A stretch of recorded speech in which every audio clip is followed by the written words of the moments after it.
Assalamualaikum warahmatullahi wabarakatuh.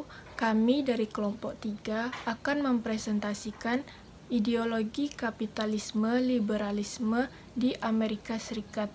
Kami dari kelompok 3 yang beranggotakan 5 orang, yaitu yang pertama Jenny Herianto, kedua Herianto, ketiga saya sendiri Tri Cahaya Hartati, yang keempat Dinda Sartika, dan yang kelima Dian Hairani. Hai teman-teman, perkenalkan nama saya Jenny Herianto dari akuntansi kelas C. Nah, di sini saya akan menjelaskan tentang ideologi yang dianut dari negara adik kuasa Amerika Serikat. Nah, negara Amerika Serikat ini adalah bangsa yang plural yang mempunyai kemajemukan di dalam masyarakatnya. Bangsa Amerika dan sistem yang terbentuk di dalam masyarakatnya berasal dari Inggris yang beradaptasi dengan lingkungan Amerika dan juga bercampur dengan berbagai unsur yang dibawa para imigran dari seluruh dunia. Nah, corak Amerika yang beraneka ragam ini ditandai oleh coraknya yang penuh paradoks. Nah, oleh karena ciri-cirinya yang paradoks ini, maka nilai-nilai budaya Amerika yang dominan menjadi profesional dan pragmatis yang digunakan dalam menghadapi berbagai persoalan dan situasi serta sebagai pedoman bertindak bagi bangsa Amerika di masa lampau maupun masa sekarang. Nah, terdapat berbagai macam ideologi yang eksis di dunia. Salah satunya adalah ideologi kapitalisme. Nah, ideologi kapitalisme ini merupakan ideologi yang berkembang di Amerika Serikat. Ideologi ini dikembangkan oleh Adam Smith yang merespon terhadap adanya paham merkantilisme. Nah, Adam Smith menganggap bahwa merkantilisme ini kurang mendukung perekonomian masyarakat pada waktu itu, karena Adam Smith menganggap bahwa tanah adalah hal yang penting dalam proses produksi, sehingga Adam Smith beranggapan bahwa ada sistem yang tersembunyi dalam berjalannya suatu perekonomian, sehingga pasar harus bebas dari segala campur tangan pemerintah. Yang kedua, yaitu ideologi liberalisme. Nah, ideologi liberalisme ini adalah prinsip sentral dari ideologi warga negara Amerika, di mana kemerdekaan dan hak-hak individu menjadi komponen utama dari teori liberal di Amerika Serikat. Warga negara Amerika Serikat dapat menggunakan hak-hak mereka dalam kehidupan sehari-hari dan berpartisipasi dalam pemerintahan, di mana warga negara bersifat independen, yaitu mampu bertindak secara mandiri. Nah, dalam tradisi liberal yang menekankan hak individu, kemandirian adalah apa yang memungkinkan dari setiap individu untuk membuat pilihan di pasar bebas dan untuk mengejar kepentingan individu sendiri. Keterkaitan antara ideologi liberalisme dan kapitalisme cukup erat, karena ideologi ini sama-sama menginginkan kebebasan dan menolak secara campur tangan negara dalam kehidupan bermasyarakat. Nah, dalam kapitalisme dan liberalisme sangat menjunjung tinggi sekularitas, sehingga dalam sebuah negara yang menganut ideologi ini cenderung memisahkan antara urusan agama dengan pemerintahan ataupun negara.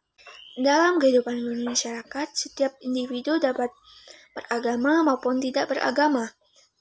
Negara tidak ikut mengurus individu dalam bidang keagamaan, artinya terdapat sebuah kebebasan dalam menentukan agama, apakah seseorang menganut suatu agama ataupun menjadi seorang ateis.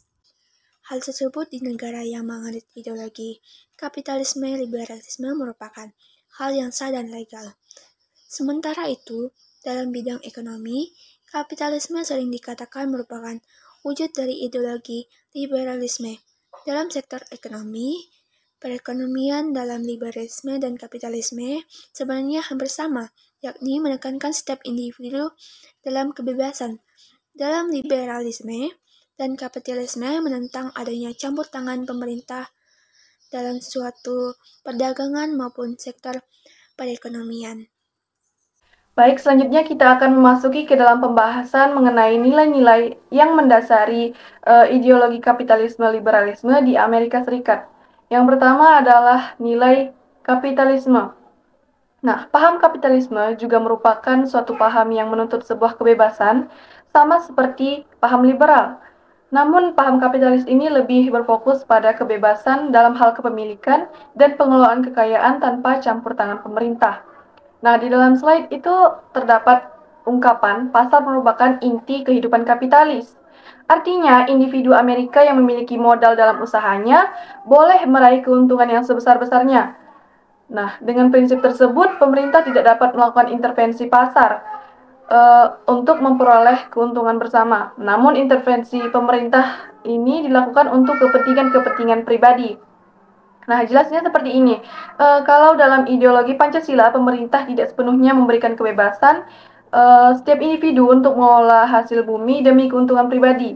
Misalnya dalam pasal 33, itu kan diungkapkan bahwa bumi, air, dan segala yang ada di dalamnya yang dipergunakan untuk yang dipergunakan untuk hajat hidup orang banyak seperti air, listrik, dan bahan bakar itu harus dikelola oleh pemerintah demi sebesar-besar kemakmuran rakyat.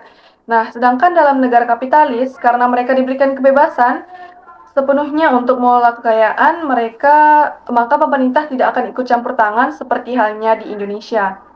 Nah, berikutnya, nilai kedua yang mendasari ideologi Amerika Serikat itu adalah paham demokrasi.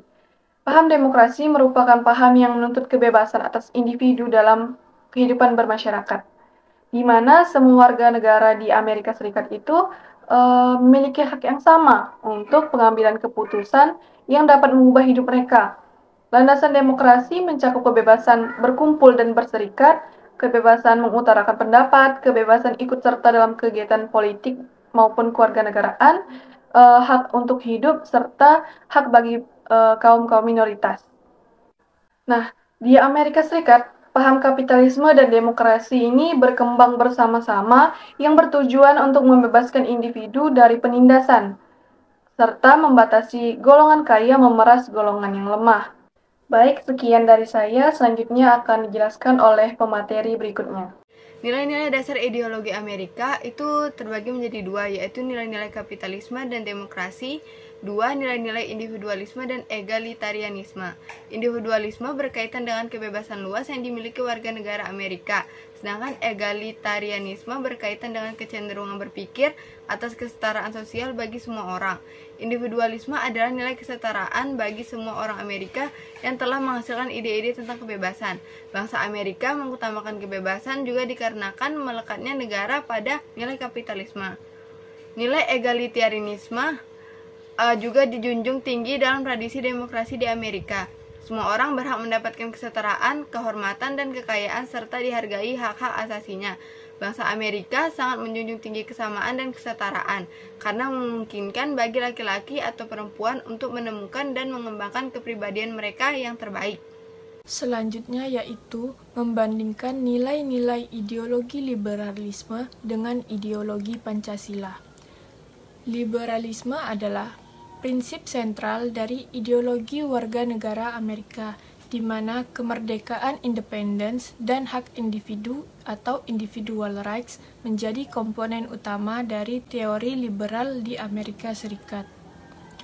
Warga negara Amerika dapat menggunakan hak-hak mereka dalam kehidupan sehari-hari dan berpartisipasi dalam pemerintahan, di mana warga negara bersifat independen, yaitu mampu bertindak secara mandiri. Pancasila merupakan kepribadian dan pandangan hidup bangsa Indonesia. Nilai-nilai ketuhanan, nilai kemanusiaan, nilai persatuan, nilai kerakyatan, dan nilai keadilan telah diamalkan bangsa Indonesia jauh sebelum pembahasan dan pengesahan Pancasila. Nilai tersebut juga dapat memaknai adat istiadat, kebudayaan, serta nilai religius dalam kehidupan sehari-hari bangsa Indonesia.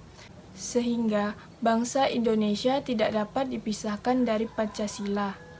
Ideologi liberalisme memiliki ciri-ciri antara lain kebebasan dan hak individu nomor 1, nilai-nilai nasionalisme berada di bawah hak individu, sedangkan ideologi Pancasila memiliki ciri-ciri berasal dari falsafah hidup masyarakat, bersifat terbuka, kreatif, dan dinamis, menganut sistem pemerintahan demokrasi Pancasila. Dalam bidang politik, sistem pemerintahan yang menganut ideologi liberalisme, negara tidak berhak mengganggu hak individu. Sedangkan dalam ideologi Pancasila, hak dan kebebasan individu sangat dihargai, tetapi hak asasi dibatasi agar tidak semena-mena terhadap hak asasi orang lain. Dalam bidang sosial dan ekonomi, ideologi liberalisme menganut kebebasan individu yang mutlak, sehingga penduduk dengan komunitas terbesar lebih dihargai daripada minoritas. Sedangkan ideologi Pancasila menghargai adanya kesamaan hukum dan kebebasan hak individu. Maka dari itu, Indonesia sangat menghormati keberagaman. Baiklah, sekian dari saya. Poin selanjutnya akan dijelaskan oleh teman saya. Baiklah, saya akan melanjutkan pembahasan dari teman saya, termasuk ke mengkritisi nilai-nilai dasar dan ideologi liberalisme. Dalam ideologi kapitalisme, sulit sekali kita untuk melakukan pemerataan pendapat dari setiap warga negara karena persaingan bersifat bebas. Pendapatan jatuh kepada pemilik modal yang mengakibatkan golongan pekerja hanya menerima sebagian kecil dari pendapatannya. Selain itu, dengan diberlakukannya paham liberal dalam masyarakat Amerika yang bertujuan untuk menjunjung tinggi kebebasan setiap individu dapat memiliki dampak buruk sebagai konsekuensi. Kita lanjut untuk kesimpulannya, dapat kita ambil bahwa kapitalisme adalah sistem ekonomi yang didasarkan pada kepemilikan pribadi atas sumber daya dan alat produksi dengan tujuan mencapai keuntungan finansial. Sedangkan liberalisme di sisi lain adalah ideologi politik dan filosofis yang mementingkan kebebasan individu, hak asasi manusia, dan pemerintahan yang terbatas. Namun kritik terhadap kapitalisme liberalisme menyoroti beberapa masalah. Beberapa menganggapnya tidak adil karena menimbulkan ketimpangan ekonomi yang besar dan memperkuat kekuasaan ekonomi korporasi. Dan sifat individualisme yang tinggi melekat dalam kepribadian masyarakat Amerika Serikat dapat menyebabkan kesenjangan sosial dan kurangnya rasa kepedulian terhadap sesama. Kesimpulan ini tidak bersifat mutlak dan terdapat variasi dalam penerapan kapitalisme liberalisme di berbagai negara. Beberapa negara menerapkan regulasi yang lebih ketat dan perlindungan sosial yang lebih besar, sementara negara lain mengadopsi pendekatan yang lebih liberal dalam hal kebijakan ekonomi. Dan presentasi dari kelompok kami, terima kasih.